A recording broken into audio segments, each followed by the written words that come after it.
Also, before the fight, we've got Nick Nunan going to be coming in, one of the hottest podcasts in boxing that's going around at the moment. As always, I'm joined by Shannon O'Connell. Shannon, how are you? I'm good, thanks. We've got, it's exciting to have a girl on the show today, Skye Nicholson, and also Conor Wallace, if anyone can understand a word he says today. Oh, I heard he does a pretty good impersonation, so we're going to be trying that out and having a listen for that one. But unfortunately, Gareth can't be with us today. He's taken on a program mentoring at a school, which is something that's very dear to his heart and to the boxing shop. So we're wishing him all the best today, and see if we can't get him on the couch again soon. But we're going to start the show off with Nick Nunan. Nick, how are you, mate? Mate, very well. Glad to be here. Thank you for having me, and keep up the great work you're doing here on Before the Fight. Mate, thank you. Now, before we get too much into what's going on in the world, let's introduce you to the people that don't know. You've got one of the hottest podcasts that are going around at the moment. Another successful live last night on Instagram with Michael Zarafa.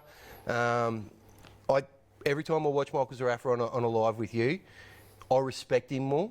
And I see a different Michael than I saw with the press lead up to Horn. But also you've got involvements with Fight Hype in America. Fight Hype's been around now 11, 12 years. It was a very underground channel back in 2009, and then obviously when it got big was around about 2010, 11 when Mayweather only gives exclusive interviews to us, and obviously Fight Hype. So, we probably don't forget where we come from, and Mayweather Sports and Mayweather Promotions, Fight Hype is where it's at for me. But I just signed a deal last week to be managed by Elvis Grant with Grant Worldwide Management, and we've got some big things in the works. So, really, really excited, Rob. Mate, that's a massive thing, getting Elvis Grant on board. Obviously, for the people that don't know, huge in the States, massive in the States. Grant boxing gloves as well, which the Maloney's could be donning for their they are upcoming fights. They are 100%. Yep. So we were talking to Jason about it, and he said that they were thinking about going over to Grant, and you've confirmed that that's good. Yeah, so that's massive, obviously for Grant and Australian boxing. But I'm sure that 2021 we're looking to get a lot more fighters in Australia wearing the Grant gloves. Good things. Need a couple of females in there. Definitely. Some of the best fighters in this country are females. Mate, absolutely they are. Including this one right here that was unbelievable fight up in Townsville. Let's get into the news at hand straight away. Morgan versus Zoo. Shannon, thoughts? I don't believe that he's a step up from where Tim's going in his career, but he also needs to stay active, and why not? This is the fight that had to be locked in at that time? I think so. Yeah, I think so. And obviously, the talks with Zarafa, the Hogans, the Lennys are big. People throw around numbers and whatnot. They had to really move quick on this and get this locked in for early December. I think they're looking at December the 5th, Saturday night. So, you look at all of the good fighters. Mayweather. I went to Mayweather-Berto. That was never going to be a good fight. Everyone knew that. But the top fighters don't have to be in hard fights every fight. There is those in-between fights which prepare him for the big fights. So this could be another one of them for Tim. This undercard's going to have to be really hot. Got to be a cracker. Yeah. What's the word on it? Yeah, what's the word? The word could be Liam Wilson, Francis Chua, as an exclusive that got released. Is that a Tony Tolge exclusive? That is a Tony Tolge Shout out to exclusive Tolge. From the Tolge tapes, so it's a big one. That is incredible. Fantastic. Yeah, so it'll be a big step for your Liam Wilson as he's come across over to No Limit. Coming away from Dean Lonergan and Tasman and Stuart Duncan. We've all seen what's been going on in the papers and the news, and we've all been talking to everybody and hearing everyone's opinion on it. Look, that's a tricky one, and I know some people are a little bit, angry getting around Brisbane at the moment. But when it comes down to business and business, as Shannon would know, when you sit there and sign these contracts, whether it's Steve Dalla or someone else there that sits down with these young fighters, make sure you go right through your contract of what you can and you can't do. And, Matt Rose and obviously, the team at No Limit, they did good. That's actually, from their part, that's good business. Good business. It's good business. And I think it's good for Liam as well. And let's be absolutely 100% honest, Tim Zoo was never going to be the only horse in that stable. Of course. No. That'd be crazy to do that. Sugar Neeks, Bam Bam Elmere. Doesn't look like it's going to happen. It's definitely been put on hold with what's going on in Victoria. As I say to my good friend Chris McCullen, we've been keeping a close eye on what's happening down there in Victoria, and that Sugar Neeks, that fight was going to be at the Pavilion on November the 14th. It was going to be streamed. They don't have the pool with getting the tables. That's a tricky one to put on, what I mean? We were offered that fight, closed room, coaches only, crap money. Yeah. I can't see how it would have been any different with Bianca. So I don't know how they were ever going to afford the fight to start with. Exactly. And, you know what I mean, like, as a fighter and as a business person, you've got to weigh it all up and say, is that really for me? So no, well, who wants to fight in a closed room with no crowd? Like, we actually offered Shanika to come up here and fight me on October 22nd, and they turned it down.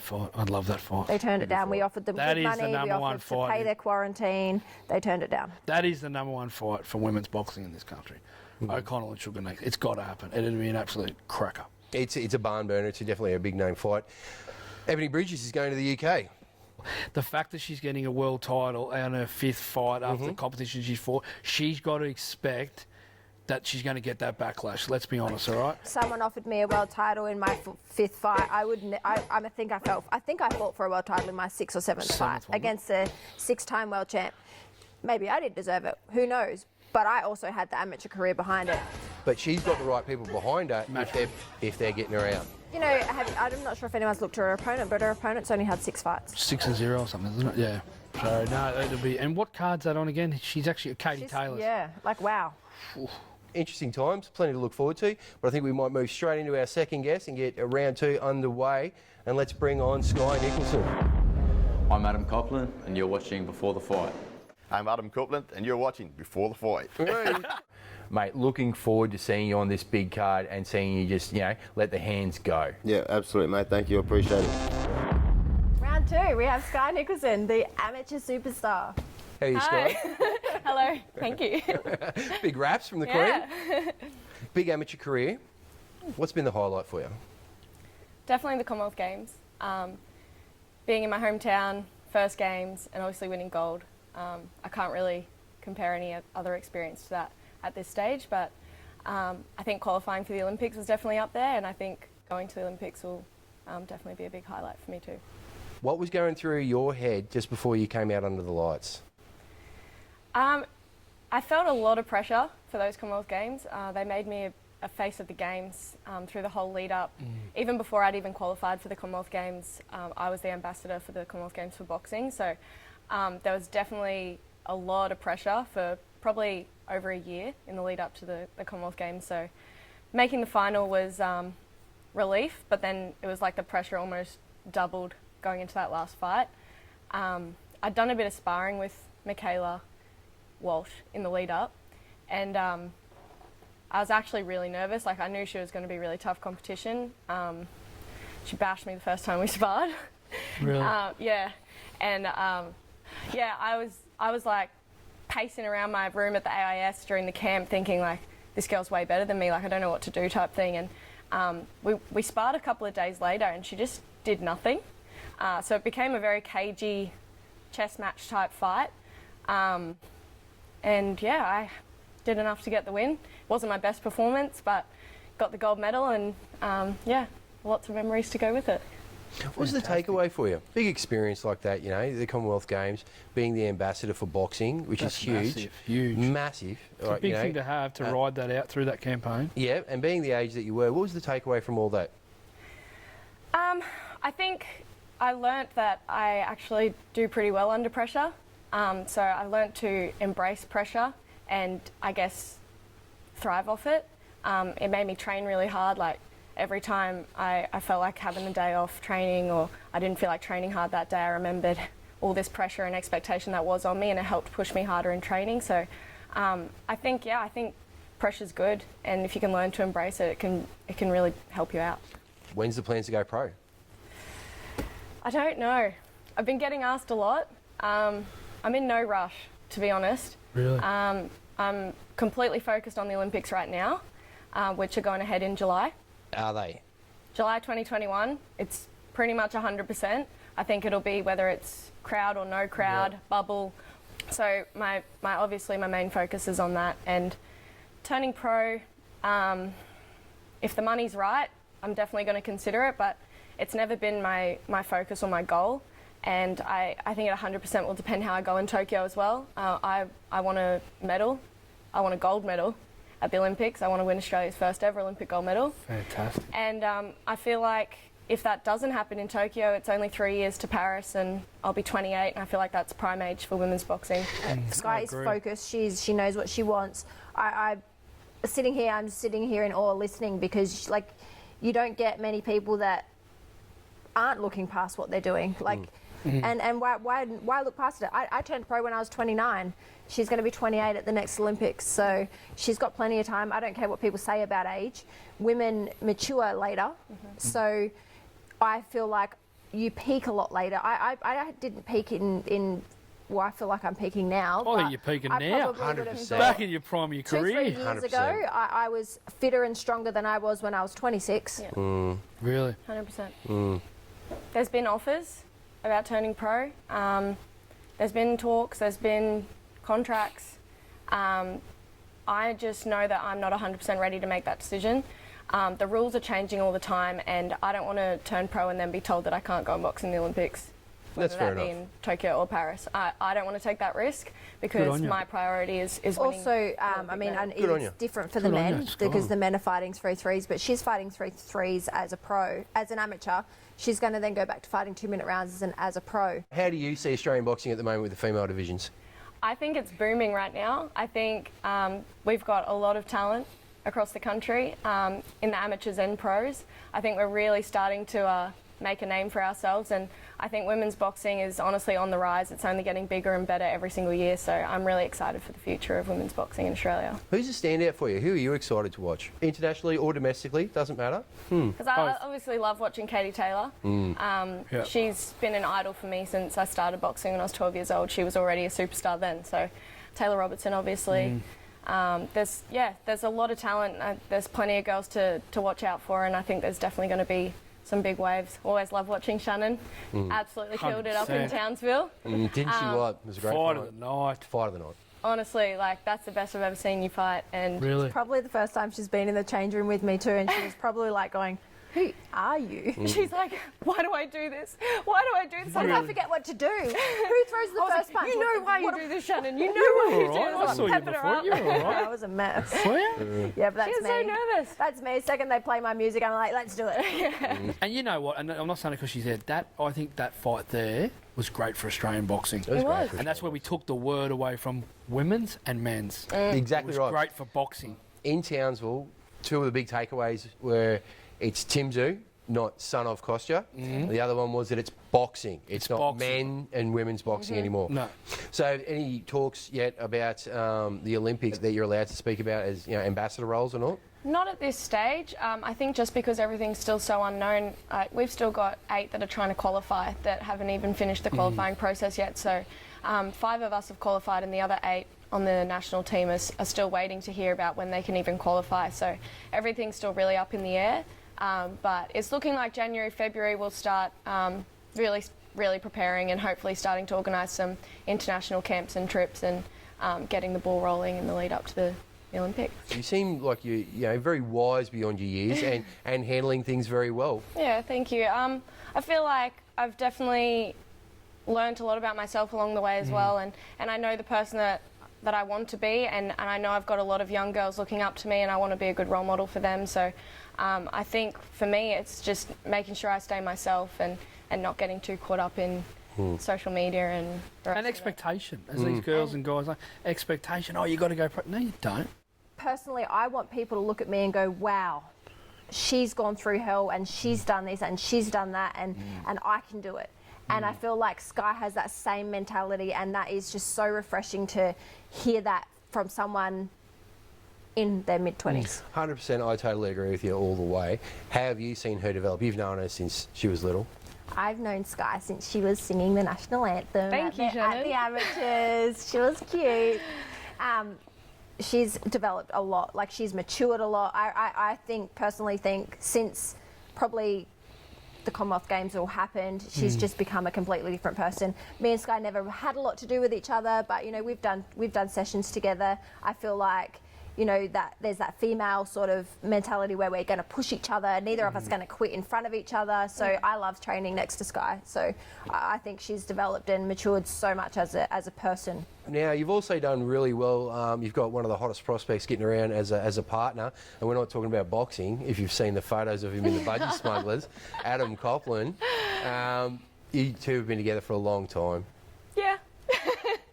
Yeah, it's hard being in the shadows of a male model, dating the male model. Like, There it is. It's a tough gig. On your coppers. Yeah. He's amazing. He's such a good support, and we have a really good relationship, and it's so good having someone who understands what you're going through and is in the same sport as you and knows the struggles. How is it for you when you watch him fight? How are you? I think I honestly get more nervous watching him than I get for my own fight sometimes. It's hard because you see them do all the hard work and everything. You feel like you just want to be in there with them, and you have to leave them to do it all themselves. And no, I think, I love watching him fight. I love watching him do what he loves doing, and I love just supporting him. And Now I find the same. Like, I mean, obviously. with Adam. No, not with Adam. But like with Cooper, like my son, like I'm not scared. People say, how do you let your son fight? I'm not scared that he's going to get in there and get hurt. He could get hurt. That might happen. He'll get over it. I'm scared that he's put so much in and his little heart's going to break. And I would assume that that's exactly like it's the emotions that go with a win or a loss that Skye would struggle with. Would love to see him in an ambassador role for the Olympics. 100%. Yeah, you've obviously tried, tested, and proven. You've shown up on the Commonwealth stage. We'd love to see you on the Olympic stage. Thank when you. you are ready to go pro, promise me that you announce it on this show. I will. I'll come and make some noise. It'll be good. On you. Good on you. Skye, thanks for being on the show. Thank you. Thanks for having me. I'm Justin, the Iceman Frost, and you're watching Before the Fight. I'm Dean Lonergan, and you're watching Before the Fight. Righto, coming out of round 3, we move straight into a light heavyweight. There was a top prospect, Conor Wallace, coming out of an injury. Mate, how are you? Yeah, good. Thanks very much for having me on the show. How's the hand? Yeah, coming good now. Got my cast off and stuff. Starting to get the strength back into it, start moving it. Plenty of physio. So I'm looking forward to finishing out the year with a bit of hard training and hit the ground running next year. I'm going to ask you the question right here on the show. We had Trent Broadhurst, and he sparred Django, and he said that he busted his hand on Django's head. Jio Pataya said the same thing. Is that from Django's head? Sure is. All Dales. Yeah. I knew it. Yeah. I knew it. I had a feeling. I knew it. Oh, Django. Yeah. He's got the hardest head that I've sparred all over the world. He's got the hardest head that I've ever hit in my life. Justice Sonny will find out about that one. Well, we'll see. What's your feels about that fight, Justice Sonny versus Django? I think it's a good fight. Now's the best time, I think, for Django to get justice. You know, he's coming straight out of the amateurs. I don't care what anyone says. It's different. Fighting and sparring's completely different. The heat, the lights, the TV, everything. You know, 10 rounds is a long time. Now, 100%. you've been with Fortitude how long now?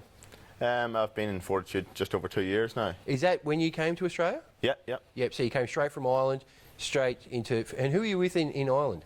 I was amateur boxing. I just come over here and signed pro with Steve. He had a big connection with Irish people before. There's been a lot of Irish boys come over to the gym, and Steve hit me up, and I came over and took the opportunity, you know. Your take on Fortitude, you fit in there beautifully. Yeah, it's a great team. Obviously Shannon, Benny Kite, Connor Quinn. There's a lot of good fighters in Fortitude. You know, it's a great. Everyone gets together. Obviously Django as well. Everyone gels together. It's like a big family, you know, and everyone supports each other. They're all pulling in the one direction. With Steve, there's no idiots in the gym, or else the door's the only place you'll be going out through, you know. Yeah. And Shannon will tell you that herself. One thing with Steve is you've got to earn your respect with Steve. Anyone can walk through that gym, but to get Steve on your side, you've got to earn it. Now, mate, what's the plans? How long until you're back in the ring? Yeah, I was going to ask that question. Yeah, well, I'd say obviously use the end of this year to get strong, get myself back in shape. You know, obviously punch with my left hand again, and I want to hit the ground running. Maybe get a fight hopefully in February, and maybe defend my Australian title. You know. February's not pushing it? No, I think it's good. It gives me plenty of time, 8 weeks maybe to Christmas, however long it is. Plenty of training, plenty of hard training, sparring, then I'll be ready to go. Because you were very active. Yeah, I had 7 fights in my first year. Yeah. You know, so it was. That's huge. I think Django's the only one to beat it with 8, wasn't he? Yeah, I think so, yeah. Yeah. But 7 fights in your first year when you come over, that's hitting the ground running. And there wasn't a lot of easy ones there. No, I was very busy as an amateur, you know. I had 160 amateur fights, so I was always fighting. I hate training and not fighting. I love fighting. I don't understand how these people just go to the gym and train and never fight. I like training to fight, you know what I mean? I like the big stage, and that's what it is. Who's some of the fighters you really admire, obviously, from Ireland? Well, you've got the likes of Carl Frampton. He's done a lot for the sport. Michael Collins making some noise over there. There's a couple of real good young prospects coming through. You've got Paddy Donovan, Gary Colley. There's a couple of really good ones to look out for. You've got another appointment yet to get a checkup? Yeah, I'll be back in and see the specialist 2 weeks' time. So, but I'm back training. I can run, I can do everything, because I was only allowed to do static bike and stuff. Really? It's kind of hard, you know. Seeing everyone else, seeing Shannon fight in Townsville, seeing the ones in the gym. Benny Kite won the Australian title as well. It's massive, you know. It's very, very disheartening and hard, but you just got to keep getting back in the gym now, and I'm loving it, you know. Now, on your social media, we've seen a couple of photos of you and Conor McGregor. Yeah, so I was his main sparring partner for the Nate Diaz rematch. Wow. He took me over. I lived in Vegas with him for the 8-week camp. Firstly sparred him in Dublin first. He's a different guy off the camera, isn't he? Yeah, for sure. He's just like us, just here, you know. He's a very good actor, that man. Got treated very well, and it was a great experience to be over there with him, you know. Did you go to the Floyd fight when he fought Floyd? No, I didn't go to that one. How did you find him moving around with him? Yeah, it was good. He's a really fast learner, you know. It's not that he's a massive, massive puncher. It's more so he's very accurate on his timing, you know what I mean? He make you miss by a bit, and then you know what I mean? He's a good operator. Good Catch you on the come in. 100%, yeah. The first fight that McGregor took on a specific opponent, the spar was made. Just before that, he was just sparring people who was just in the gym, you know. But then whenever he got beat by Diaz, they were like, right, we've got to get that win back. And that was the first time that he actually says, right, we need to take this serious. Now, a lot of big fights coming up around the country. Hardman for the Australian title. November the 25th, live from Canberra. Mate, it's going to be a cracker. Who's another Southpaw too, Taj Singh, isn't he? Yeah. Yeah, Southpaw. So a great fight for Isaac to obviously stamp his authority and get that Australian title if he does, and a good defence for obviously Taj Singh. He goes up, doesn't he, and leaps, Isaac, if he gets this. Yeah, I agree. He jumps the run. When I first watched Isaac, I was like, big power. Not so much skill, big power, but his skill is definitely coming with his power now, and it's making his power more powerful. Good point. He's actually started off at light heavyweight, Hardman, didn't he? Yeah, that's right. He was fit, yeah. Yeah, Hardman's, he's a person. Actually mixed it last night on the Nunanboy Promotions live Instagram. He said Hardman could be the potential of the future of Australian boxing. You must be getting itchy knuckles. Oh, dead set. All the boys and talent that came up to Queensland during the pandemic, you must have just been frothing to get in there and do some rounds. Yeah, big fights, massive, massive shows, and I probably could have been on some of them. The lucky thing for me was there's not that many light heavyweights in Queensland, so I haven't had to relinquish my title or anything. You know, the people are in Melbourne that are kind of next in line for me to fight, you know. That Lucas Miller, I was meant to fight him, and it was cancelled. Done a full camp, sparring in Sydney, everything. Really? And a week before the fight, it was cancelled.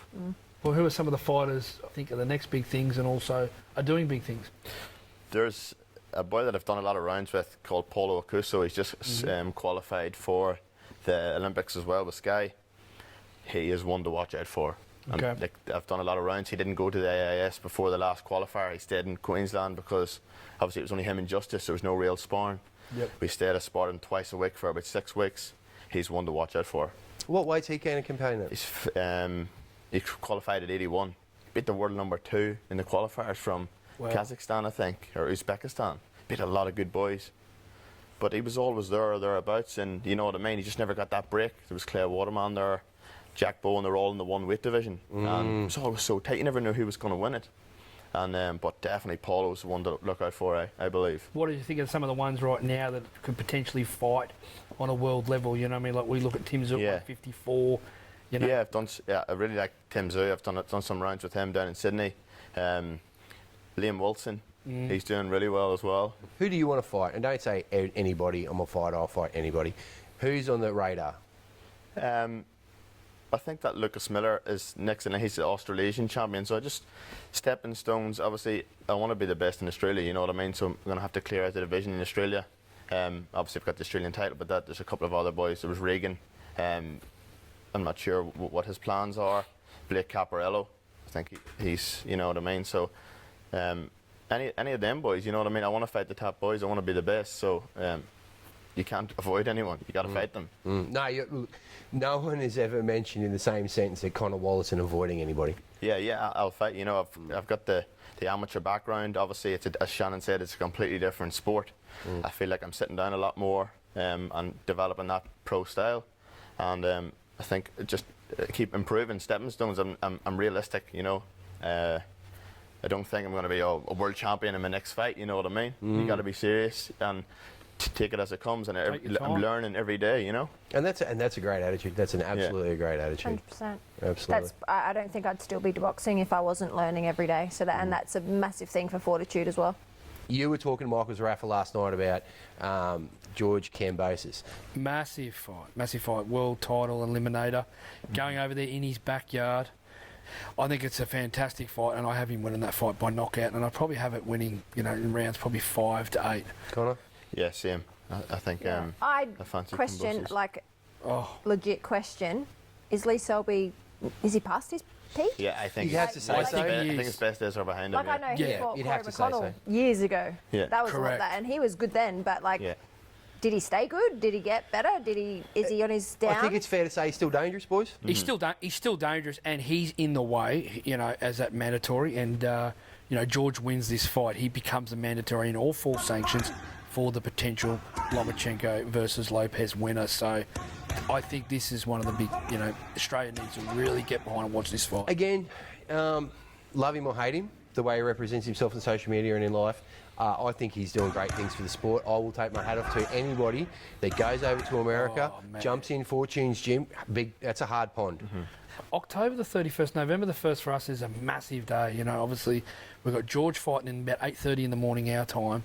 Then we've got Jason fighting in away at around about 12 o'clock our time. And then we've got Javante Davis kicking off with Santa Cruz in the afternoon. So Liam Parrow's trying to get the Catterall fight as well. Another exclusive that we can talk about is young Vegas Larfield that did go over with the Maloney's. Incredible. Okay, an absolute Tulge Tapes exclusive that came out last night. Oh, told you. Hey, young Vegas Larfield, is red hot to be on the undercard that Andrew and Franco are on. It's good. Wow. That's massive. Just from making himself available to go over. This is it, and this is a Shannon would know. At his age, jump on it. Jump on it. The world is at this kid's feet. He's got to take it and run with it.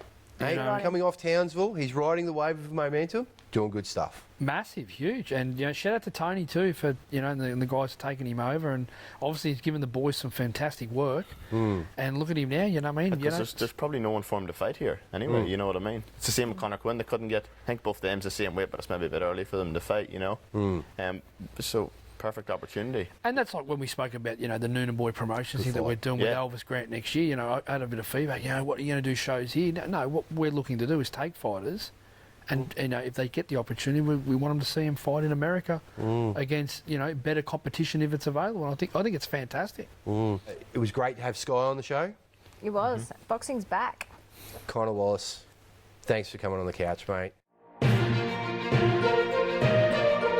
International correspondent Tony Tolge, all the way in Las Vegas. Mate, thank you for another episode of the Tolge Tapes.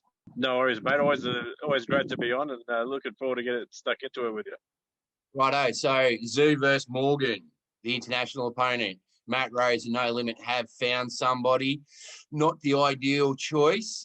Is Morgan a better fighter than when Chris George knocked him out? He is a better fighter than when Chris George knocked him out, because he's had some wins since then. But obviously, like you said, it's not ideal for the Aussie public. We would have loved to seen the Zarafa, Hogan, Lewis. It kind of, I suppose, it does help out with the government a little bit by bringing over an international opponent, even though it's just across the pond in that's Kiwi right. brothers. But it kind of helps out with the tourism, kind of helps out developing the relationships between Australia and New Zealand. It keeps Zoo active. What are the other positives that No Limit and Zoo can take away from this? Staying relevant, I suppose. Exactly, staying relevant, staying active. Any fight in COVID times is a good fight. It's going to have to be a decent undercard. Oh, that's right. Well, see how everything goes, but it could be a bit of exclusive here. But the leading talks that it's Bruno Tarimo and Paul Fleming to be on that card. And I'll give you another exclusive, which has just been in loose talks. But and then now I'll do my salesman pitch. If you want to see the fight of the year, Gaddy Ward fight, there's talks of Liam Wilson versus Francis Chua. Now, there's no one that just never stops coming forward, and Liam Wilson is a great for the future. That's just going to be a cracking fight. It's not done, but there's discussions underway, and see what happens. I know that Chua's camp, which is me, is pushing for it. But yeah, that'll be a cracking fight. There might be some other options there, but that's one fight I'd like to see because yeah, Chua, he's just he's a difficult boxer to fight because he just doesn't care. He just wants to fight the best, and he'll take on anyone. As you could see with when he fought when he fought Kyle McKenzie when he was world number 2, and had the Aussie upset of the year. Huge. Chua. That's a very interesting fight. Thank you for bringing that exclusive to us. You might have an exclusive for us there with one of the boys that's come over and is in the training camp. Yeah, we've got young Vegas Larfield over from All Star Boxing, and we believe that we're in talks to get him on the same card as Andrew Maloney, and just gone through matchups and all the logistics here, but he's just here now. Hey, there he is, the babyface assassin. That's what I reckon his name should be. Mates, look at you. Big things coming on. Yeah, very big. It's awesome. This could be the very, very big stepping stone for a bright career in a young man. Yeah, definitely. Yeah. Great opportunity very early on in my pro career. Yeah, I'm just grateful at the minute. They've even named the town after it. How many times has that joke been going on? Too many. Yeah. Mate, no doubt. Absolutely. It would be. But learning a lot over there with the camp of the boys. You're surrounded by great people. Yeah, it's awesome. Yeah. Been exposed to this type of professionalism. Yeah, it's awesome. Hey, mate, 2 ears, 2 eyes, 1 mouth, doing all the right things, kiddo. Yeah. Mate, listening and learning, getting those good rounds in. Have you found it with the Central American, South American boys, with the Chilean Crocodile, Campace? Have you moved around with him? Yeah, a little bit. Yeah, I moved around with a couple of boys from over here. One's from Las Vegas and another from Pennsylvania. Yeah, it's good to be able to move around with some other pros that are around my weight. Just see where I'm at, at the world level and whatnot. And how are you finding it over there with the boys is the last question. Yeah, really good. Yeah, it's amazing. Yeah, I saw you with half a pool cue in your hand. I was almost going to make a reference to your height, but I won't do that. Yeah, no, the ball was a bit close. Had to half pool cue in half. Sure. Yeah. Mate, thanks for touching base before the fight. We wish you all the best, safety and success. And hopefully we're interviewing you again next week with more news. Yep. Sweet. Mate, doing great things. I'm sure Benny Harrington's going to be happy to see this. Yeah, for sure. Excellent, champion. We'll talk to you soon. Thanks, mate. Take care. Look at you, just exclusive. That's 4 exclusives. How are you going to back that up next Monday? I might not turn up. You reckon you've done enough? If you can't beat it, mate, just give it a shot. Mate, well, look, this is what we want to do. We want to educate the people as much as possible and try and keep their finger on the pulse of what's going on. And, talking to, yourself and Matty Rose and Mick Francis and Angelo DiCarlo and as many people as we can just to do that. And it seems like it's working very well. Yeah, definitely. Just great for getting Aussie boxing on track and getting as much exposure as we can for all the fighters out there that are training every day and looking to get to that next level. Mate, another great installment of the Tolch tapes. We're going to finish it up there and you and I will have a quick talk just afterwards. Thanks, mate. another great episode of Before the Fight. Thank you for tuning in and all your support. I'm Rob Scheif and you're watching Before the Fight.